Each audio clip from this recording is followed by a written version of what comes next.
우리의 삶에 어떤 그 가장 귀한 보물 그러면 많은 사람들이 대부분 다이아를 이야기합니다. 왜 그리 사람들이 다이아를 갖고 싶어 할까? 저는 사실 뭐 별로 관심이 없어서 이해는 잘 못합니다. 그런데 아마 그 보석의 가치 때문일 것입니다. 뭐 어르신들은 다 알 거고요. 예전에 조금 연세가 되신 분, 뭐 저 정도 되시면 다 아실 텐데 예전에 그 산에 그 나오는 돌 중에 희귀한 돌이 있습니다. 수정. 혹시 여러분들 아세요? 뭐 아시는 분들은 아실 거예요. 그 수정. 산에 가면은 왜 그리 그 수정이 많은지. 저도 그게 다이아인 줄 알았어요. 그래서 내가 다이아를 캐왔구나 하고 집에 가져왔더니 뭐 이 집에도 있고 저 집에도 있고 저 집에도 있는 게 다 수정돌이더라고요. 다 있어요. 겉모양은 비슷해 보이지만 수정과 다이아는 완전히 다릅니다. 만약에 어떻게 보면 이 수정이라는 게 굉장히 희귀한 것이라면 분명히 더 지금보다 가치는 더 있을 것입니다. 그러나 너무나 많기 때문에 비슷해 보여도 다이아와 수정은 완전히 가치가 다르다는 것입니다. 물론 제가 비슷해 보인다고 이런 얘기를 하면 전문가들이 들을 때는 진짜 무식하다라고 이야기할 수도 있습니다. 근데 저는 비슷해 보입니다. 이렇듯 우리의 삶에 이 가치라는 것은 어떠한 선택을 하는 데 있어서 굉장히 지대한 영향력을 미치기 마련입니다. 누구의 글인지 모르겠는데요. 인간과 다이아의 가치를 결정하는 기준이 있는데 4C가 있다고 합니다. 4C라는 것은 네 가지의 C로 시작하는 알파벳 영문 C로 시작하는 네 가지의 조건이 있는데 첫째는요. 크레어티라는 투명도라는 것입니다. 투명도. 얼마나 투명한가? 다이아도요. 얼마나 투명한가? 그 안에 불순물이 섞여 있나, 섞여 있지 않나? 이것에 따라서 가치가 완전히 달라집니다. 사람도 마찬가지로 얼마나 그 사람이 깨끗한가, 얼마나 그 사람이 청결한가, 얼마나 그 사람이 순수한가 이런 것에 따라서 그 사람의 가치가 달라진다는 얘기입니다. 두 번째는요, 여러분도 알고 있는 캐럿입니다. 캐럿. 얼마나 이게 무게가 나가는가. 다이아도 많은 무게가 나가야 비싼 값어치를 하듯이 사람도 역시 가벼우면 안 된다라는 이야기입니다. 가벼운 행동, 가벼운 말로 일관하는 사람들은 인정받지 못한다는 그런 이야기입니다. 세 번째는요, 컬러입니다. 얼마나 그 다이아몬드, 좋은 다이아몬드일수록 그 신비한 빛을 발하게 된다라고 이야기합니다. 인간의 삶도 나름대로의 빛과 또한 는 사람이 진정한 가치 있는 사람이라는 얘기입니다. 네 번째는요, 컷입니다. 이게 뭐 결이에요, 결. 다이아몬드는요, 얼마나 많은 또한 컷, 좋은 결을 가지고 있느냐, 이 결에 따라서 이 컷 어떻게 깎였느냐에 따라서 자연적으로 얼마나 잘 깎였느냐에 따라서 완전히 가치가 달라집니다. 마찬가지로요, 이 사람도요, 어떤 그러한 그 모습을 통하여서 사람들에게 빛을 발하는 찬란한 빛을 발하는 그러한 사람들이 가치 있는 사람이라는 그런 이야기입니다. 여러분 어떻게 공감하십니까? 4C. 근데요, 크리스찬들은요, 이거에 하나를 더해서 5C를 가져야 됩니다. 5C. 한 가지에 더 알파벳 C로 시작하는 것이 있다는 것입니다. 그게 바로 크라이스트입니다. 예수 그리스도가 우리 안에 있어야만 우리의 삶이 진정한 걸작품으로 태어나게 된다는 사실입니다. 인간은 그분의 그 피로 씻음을 받고 그분의 손길로 빚어질 때에 진정한 가치를 지닌 그러한 성도가 되는 것이고 그러한 사람이 되는 것이며 그러할 때에 이 시대의 소금이 되고 또한 빛이 되는 그런 아름다운 역할을 감당하는 또한 능력 있는 사람으로서 온전히 서게 되는 것입니다. 때론 우리가 주님의 가치로 세상을 바라보고 또 주님의 가치로 세상의 어떤 일들을 선택할 때 사람들은 어쩌면 좀 바보 같다, 좀 미련하다라고 그렇게 얘기할 수 있습니다. 그러나 하나님은요, 늘 말씀드리시 역전의 하나님이십니다. 고린도 전서 1장 27절 이하의 말씀에 세상에 미련하는 것들을 택하사 또한 지혜 있는 자들을 부끄럽게 하시고 세상에 약한 것들을 택하사 강한 것들을 부끄럽게 하시며 세상에 천한 것과 멸시받는 것들 없는 것들을 택하사 있는 것들을 패하게 하시는 하나님이시라는 사실입니다. 여러분 이 하나님을 믿는 믿음이 있길 바랍니다. 오늘 말씀을 통해서도 우리가 하나님께서 어떻게 우리의 삶을 이끌어 가시는가, 어떻게 또한 믿음의 사람들의 삶을 역전해 가시는가를 우리가 분명히 알 수가 있습니다. 오늘 말씀을 통해 우리가 살펴볼 이 룻이라는 한 여인을 통하여서 세상의 기준으로는 도무지 이해가 가지 않습니다. 왜 이런 선택을 했을까? 왜 이런 어려운 길을 선택했을까? 그러나 하나님의 편을 선택한 자의 결과가 어떠한가를 우리는 분명히 알 수가 있는 것입니다. 오늘 말씀을 통해 여러분들 말씀을 들으면서 하나님의 편을 선택하겠노라는 그런 결단이 일어나는 복된 시간 되길 바랍니다. 우리가 살아가면서 선택하는 것, 이것이 아까부터 중요하다고 말씀드렸는데, 또한 무엇보다도 중요한 선택들이 굵직굵직한 선택들이 있습니다. 어느 직장에 들어가야 되는가, 또한 어느 남자 같은 경우는 군대에 가야 되는가, 또한 우리 남자나 여자나 동일한 중요한 선택은요, 어느 누군가와 내가 결혼을 해야 하는가, 어느 배우자를 만나야 되는가, 이러한 선택, 이거 굉장히 중요한 선택입니다. 성경에도 수많은 결혼에 대한 이야기를 하고 있지만 무엇보다도 하나님의 사랑을 이야기하면서 이 남녀 간의 사랑에 관한 이야기들을 많이 하시는 것을 보게 됩니다. 하나님의 사랑을 이해하는 데 있어서 남녀 간의 사랑을 이야기하는 것을 보면, 또한 예수님과 우리의 관계를요, 신랑과 신부의 관계라고 이야기하는 것을 보면, 우리의 삶에 하나님께서 맺어주신 이 부부의 관계가 얼마나 중요한가를 또한 우리가 알 수 있는 것입니다.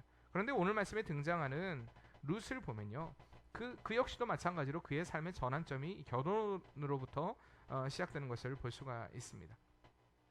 우리가 이 룻에 대해서 살펴보려면 먼저 그의 시아버지인 엘리멜렉부터 이제 우리가 살펴봐야 되는데, 오늘 본문 1장 1절 말씀에 보면 한번 같이 읽겠습니다. 사사들이 치리하던 때에 그 땅에 흉년이 드니라. 유다 베들레헴의 한 사람이 그의 아내와 두 아이를 데리고 모압 지방으로 가서 거류하였는데 라고 나옵니다. 여기 보면 그때에 그 땅에 흉년이 드니라. 그 땅이 어느 땅입니까? 네, 유대 땅. 오늘 말씀해 보니까 베들레헴이라고 얘기하면, 하여튼 유대 땅에 이 가나안 지역에 흉년이 들게 되었다라는 것입니다. 흉년이 들게 됨으로 인하여서, 그러니까 이 배경은요, 이 룻기의 배경은요, 사사기의 배경입니다.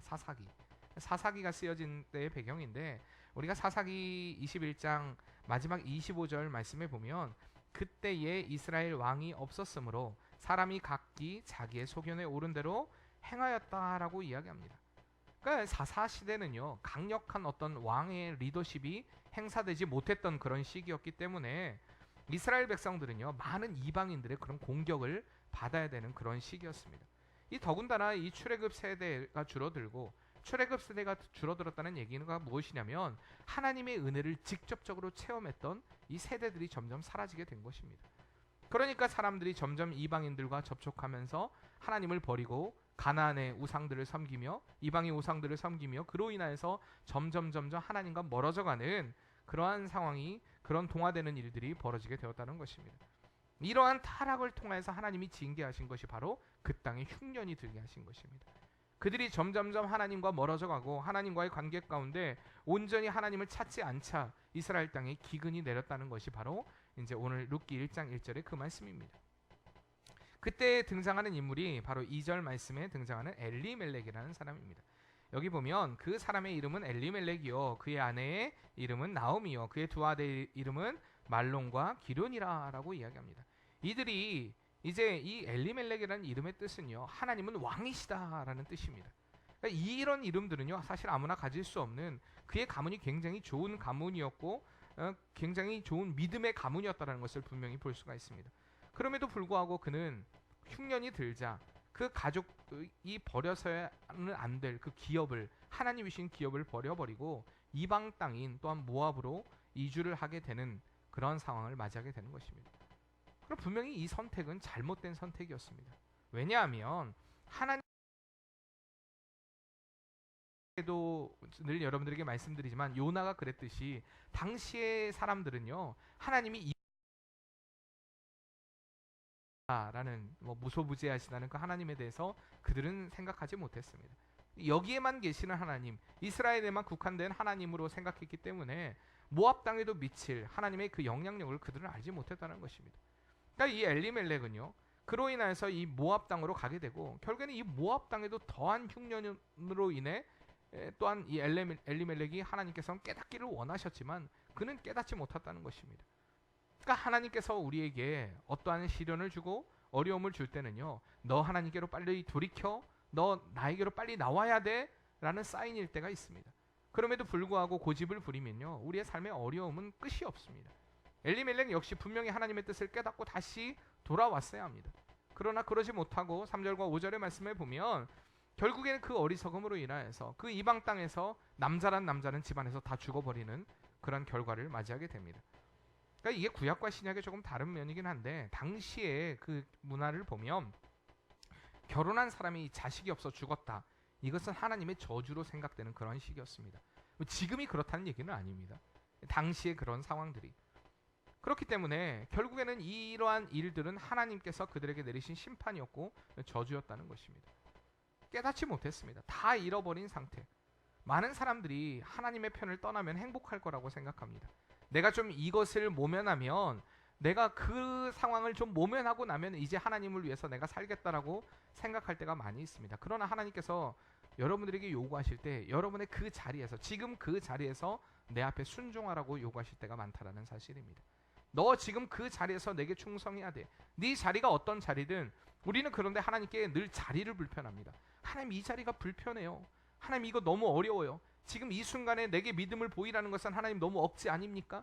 자꾸 우리가 하나님 앞에 내 자리가 문제입니다. 지금 내가 있는 곳이 너무 힘듭니다. 좀 이것 좀 벗어나게 해주세요라는 기도를 더 많이 한다는 사실입니다. 그러나 하나님이 원하시는 것은요, 그 자리에서 여러분들이 충성하기를 원하십니다. 그 자리에서 헌신하기를 원하십니다. 아멘이십니까? 하나님께서 원하시는 것이 바로 그것이라는 것입니다. 그러니까 많은 사람들은요, 그러나 믿음의 길에서 떠나기를 원합니다. 어떤 사람들은요, 하나님의 일이, 하나님께서 나와 함께 하신다는 그 사실 자체, 그러니까 내가 하나님의 편에 있는 것이 나를 더 피곤하게 한다. 정말 믿음 생활 좀 내가 편하게 하고 싶은데, 혹시 여러분들 안에도 그런 마음이 없습니까? 내가 조금 더 큰 교회 가서, 내가 조금 더 뒷자리에 앉아서 믿음 생활 더 편하게 하고 싶은데, 내가 좀 편하게 하고 싶은데 너무 불편해. 우리 교회는 너무 작아. 너무 불편해. 너무 많은 것들이 보여. 혹시 여러분 안에 그런 마음들 없습니까? 하나님이 주신 마음은 아니라는 사실입니다. 그리고 그 안에서 하나님의 사람들이 그 안에서 성장하고 성숙하기를 원합니다. 우리가 누가복음 보면 탕자의 비유가 나오지 않습니까? 집을 떠난 둘째 아들과 집 안에 붙어있던 첫째 아들. 여러분, 누가 더 잘했다고 생각하십니까? 누가 더 잘했습니까? 물론 떠나지 않는 첫째 아들 정말 잘한 것입니다. 떠난 둘째 아들은 진짜 잘못한 겁니다. 그런데요, 둘째 아들은 하나님께로 돌아왔습니다. 다시 부모님께로 돌아왔어요. 그래서 결국에는 그 아버지가 하나님이지 않습니까? 하나님께로 돌아왔어요. 그러나 첫째 아들은 늘 하나님 곁에 있는 것 같았지만 그는 하나님과 동행하지 못했습니다. 늘 아버지 곁에 있었지만 늘 마음에 불만을 갖고 있었습니다. 불평을 가지고 있었습니다.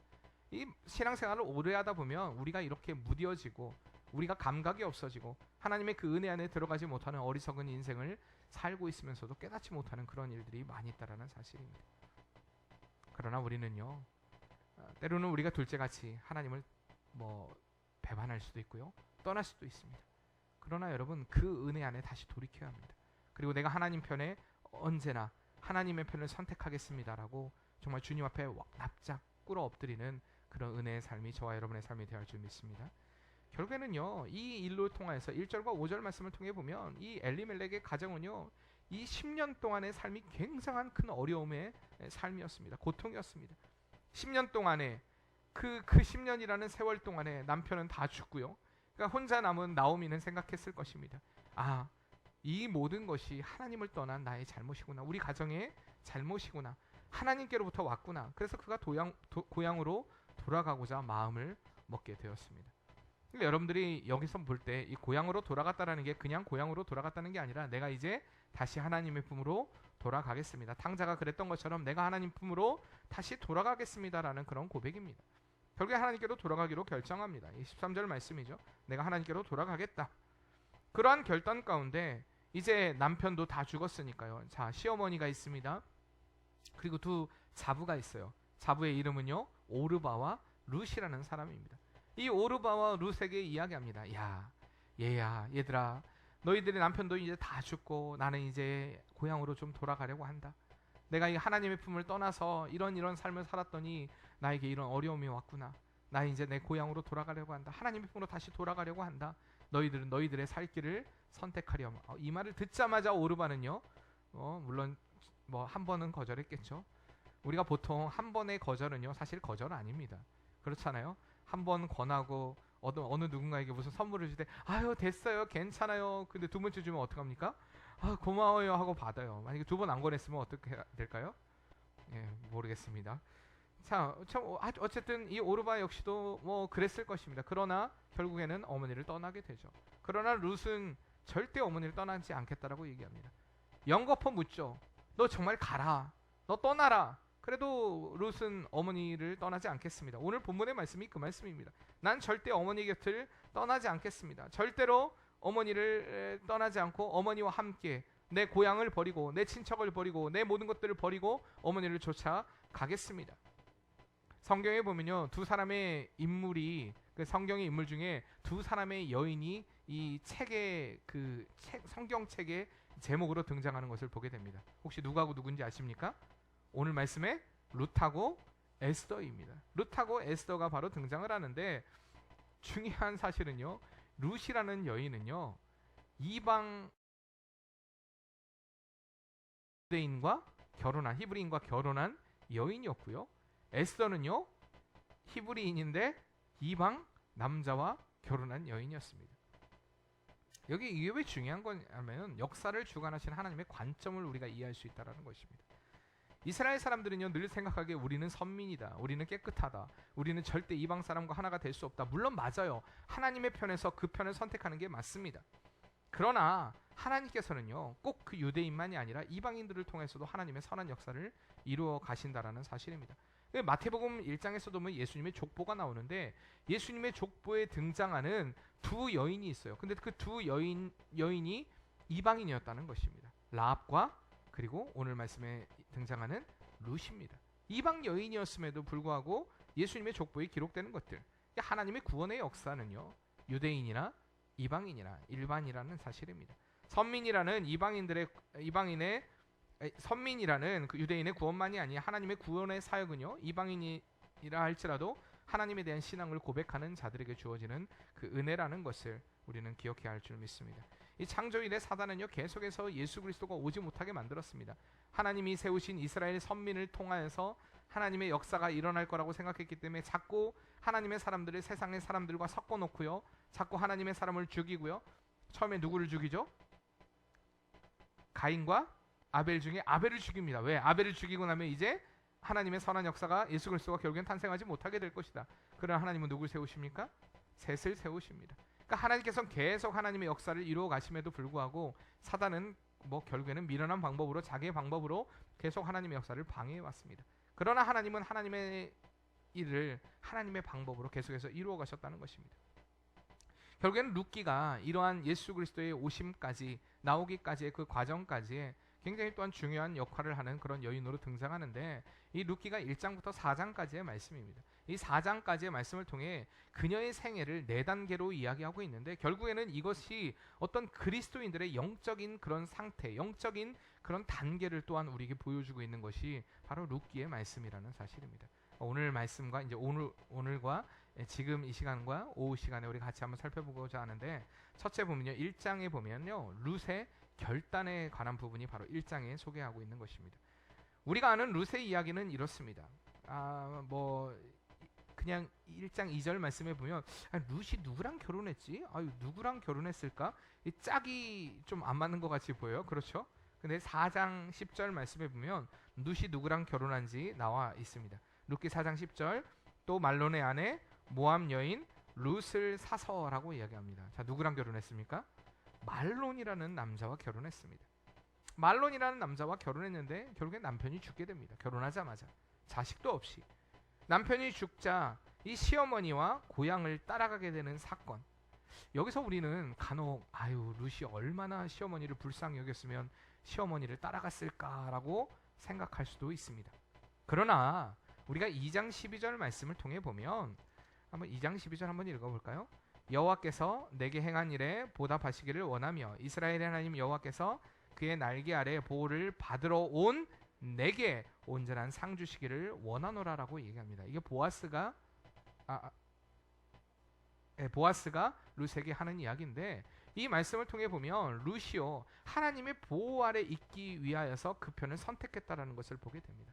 그러니까 룻이 어머니가 불쌍해서가 아니라 어머니의 하나님을 선택한 것입니다. 오늘 본문에도 읽었듯이 어머니의 하나님이 나의 하나님이라고 고백하는 그 고백 가운데 그는 하나님의 편을 선택하기 위해서 이스라엘 하나님 여호와의 백성이 되기 위해서 나오미를 따라 이 고향을 떠나 베들레헴에 오게 된 것입니다. 그러니까 이게 바로 인생의 가치를 두고 하나님의 편을 선택한 자의 삶이라는 것입니다. 분명 룻의 선택은요 쉬운 결정이 아니었습니다. 자신의 가족을 버리고요, 자신의 고향을 버리고요, 그리고 시어머니를 따라간다는 거.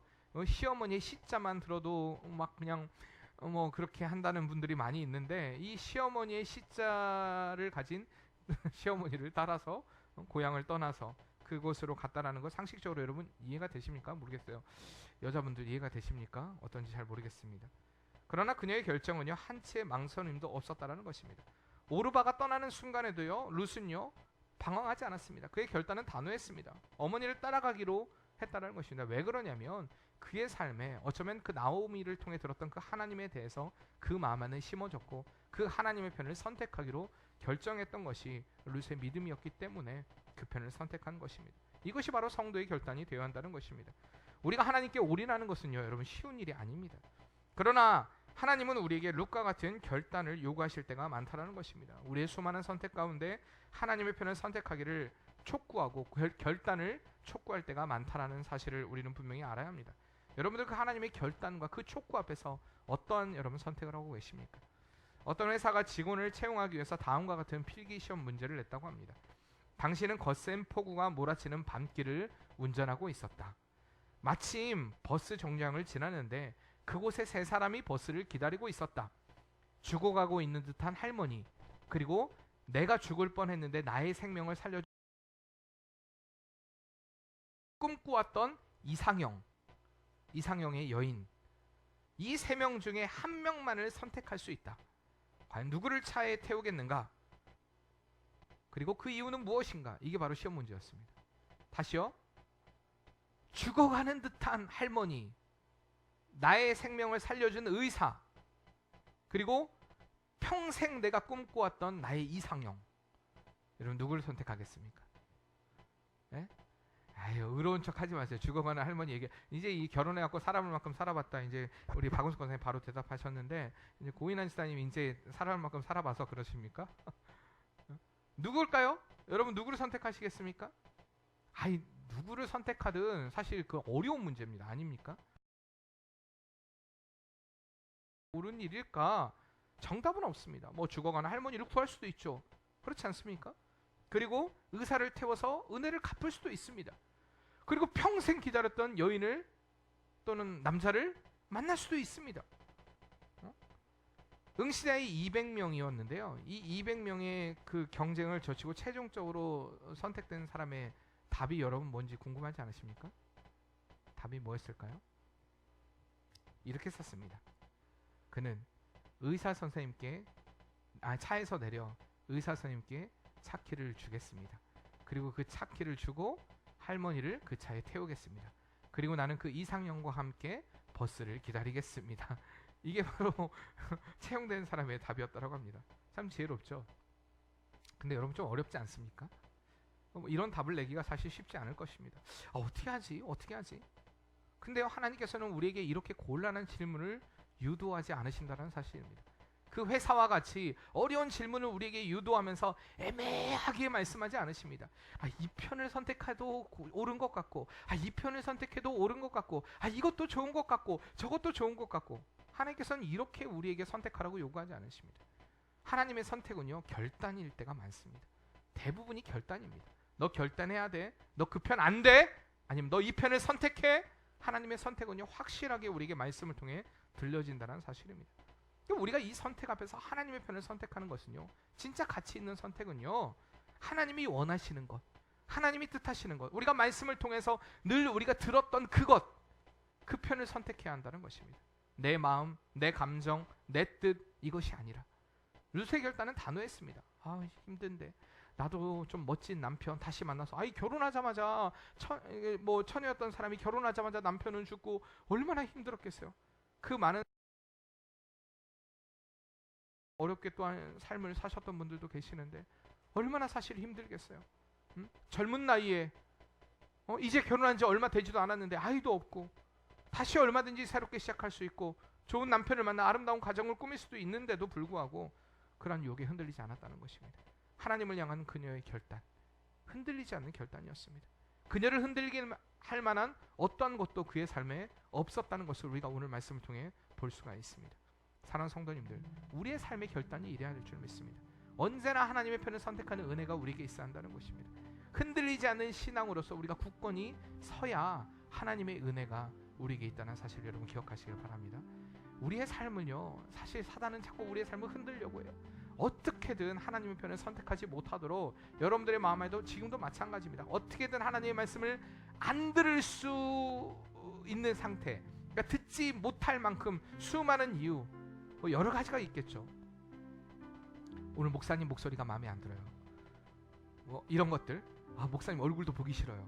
이런 것들, 수많은 이유들. 제가 학교 다닐 때 그랬거든요. 학교 다닐 때 우리 그 영어 선생님 목소리를 들으면요, 해가 깔리는 듯한 그 소리가 들을 때마다 이렇게 소름이 쫙 돋아요. 그래서 제가 영어를 못했어요. 이거 무슨 얘기입니까? 핑계요, 핑계. 그게 무슨 선생님이 그렇든 저렇든 제가 인생에서 늘 핑계대는 그러한 핑계들 보면 저 자신을 보면서 그래요. 늘 할 수 없었던 어떤 이유에 대한 이야기들을 막 많이 늘어놓습니다. 근데 진짜 하나님 편에서 여러분이 믿음을 결단했다면요, 이제 핑계하지 마시길 바랍니다. 내가 그럴 수밖에 없었어요. 내가 어쩔 수 없었어요. 저한테 얘기해도요, 여러분들 잘 들어보세요. 제가 여러분들이 굉장히 곤란한 얘기를 저한테 할 때 있잖아요. 제 대답을 유도할 때가 있거든요. 여러분들이 진짜 곤란한데 여러분 자꾸 저한테 대답을 요구해요. 뭐 목사님 제가 이런데 어떻게 해요? 그럴 때 제가 뭐라고 대답하는지 아십니까? 절 잘 보세요. 예. 그 이상 할 말이 없어요. 제가 예. 예, 그렇다는 건요. 또 그러면서 이제 앞으로 제가 예 할 때마다 목사님이 아니구나. 또 이렇게 생각하지 마세요.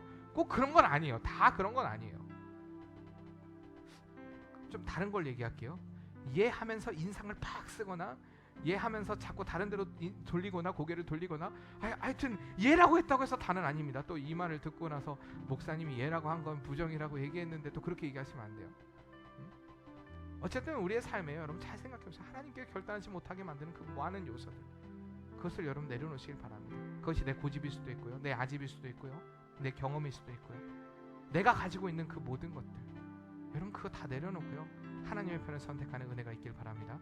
이제 오후 시간에 우리가 나머지들과 말씀을 드릴 텐데, 정말 하나님, 내가 그 편을 선택함으로 인하여서 합니다. 이렇게 결단하시는 복된 시간 되길 바랍니다. 우리 같이 한번 찬양하겠습니다. 비바람이 앞길을 막아도, 비바람이 앞길을 막아도 나는 가리, 주의 길을 가리.